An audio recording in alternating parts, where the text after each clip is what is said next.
In short मैं delisting को support करता हूँ और बैकग्राउंड ये है कि किसका डिलिस्टिंग होना चाहिए? हाँ, उसके पहले थोड़ा सा मुझे बैकग्राउंड देने दीजिए। आदिवासी समाज में अक्सर हम लोग जो एंसेस्टर्स लोग की तरफ से आया हुआ है, चाहे वो एनिमिज्म एबोरिजिन से शुरू हुआ है, वहाँ से करिए, उससे ज़्यादा पीछे नहीं जाते हैं। उससे ज़्यादा पीछे जाएंगे तो मोहनजोदड़ो और हड़प्पा और फिर अफ्रीका से शुरू करना पड़ेगा।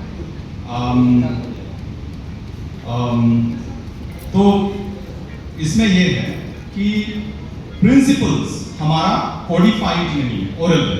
जिस तरीके से कैनन लॉज है, जिस प्रकार से आपका 10 कमांडमेंट्स है, उस तरीके से हमारा मतलब नहीं लिखित, तो मौखिक रूप से जब ये आया है, तो इन प्रिंसिपल हम आदिवासी समाज से जुड़ी हुई चीजें जो लोकल कम्युनिटिकली ये लोकल कम्युनिटिकली बात निकल कर आती है, उसमें भी काफी क्रिटिसिज्म है और परिवर्तन को इवेंचुअली साथ में लेकर चला जाता है। तो मेन मुद्दा ये है कि प्रिंसिपल के तौर पर कौन है आदिवासी, इसको पहले आइडेंटिफाई करना जरूरी है, उसके लिए समाज संघर्ष कर रहा है। दूसरा मुद्दा, एक तरीके से देखा जाए तो आप जो लोग सनातन व्यवस्था या फिर हिंदू समाज का हिस्सा हो चुके हैं, उसको आप कैसे प्रूव करोगे कि आदिवासी है कि नहीं है? अगर वो जा रहे हैं मंदिर, तो मुझे लगता है वो इल्यूजन की वजह से जा रहे हैं, नासमझ की वजह से जा रहे हैं, क्योंकि उस तरीके से हम लोग का डेकोरेटेड डिजाइन्ड सरना अब तक नहीं बना है। गवर्नमेंट अभी प्रोटेक्ट कर रही है, वाला मसला। क्रिश्चियनिटी में सर्टिफाइड है, बपतिस्मा हुआ है तो उसके पास सर्टिफिकेट है, तो उनका क्लियर आइडेंटिफिकेशन है। तो प्रूफ करना हिंदुइज्म में डिफिकल्ट है, आदिवासी गया है तो, लेकिन क्रिश्चियनिटी में आसान है। इसीलिए जैसे देखेंगे तो 4.3% 2011 की जनगणना में क्रिश्चियनिटी आई हुई है, तो उसमें मैं ये कहता हूं क्या 4.3% क्रिश्चियंस हो गए हैं, आदिवासी को दे दीजिए, बाकी आदिवासी लोगों का रहने दीजिए।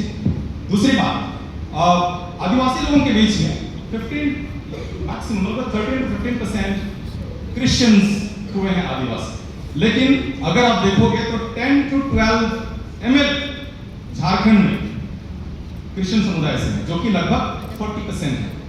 आपको भले संविधान देता है आजादी कि आप आदिवासी हैं और जो भी अधिकार मिले आप दीजिए, लेकिन आप आवश्यकता से अधिक नहीं खाएंगे, ये भी बात संविधान करता है। इसलिए मैं कहता हूं कि एक इंटरनल जो डिवीजन वो होना चाहिए, उसका क्लियर कट मैं चॉप डाउन प्लान मेरे पास नहीं है, लेकिन हाँ मैं डिलिस्टिंग को सपोर्ट करता हूं। ईसाई का भी होना चाहिए। सर आप किसे हैं?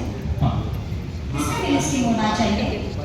सिर्फ ईसाइयों का होना चाहिए या फिर जो हिंदू धर्म मानते हैं उनका भी होना चाहिए? दरअसल एक तरीके से देखा जाए तो डिलिस्टिंग मैं पूरी तरीके से नहीं कर रहा हूं। इनको बोलना 4.3% है, 4.3% दीजिए, 26% में से दैट्स ऑल, उनका खत्म नहीं हो रहा है अधिकार, बाकी रह गया हमको दीजिए।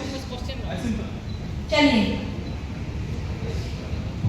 कुमार धाम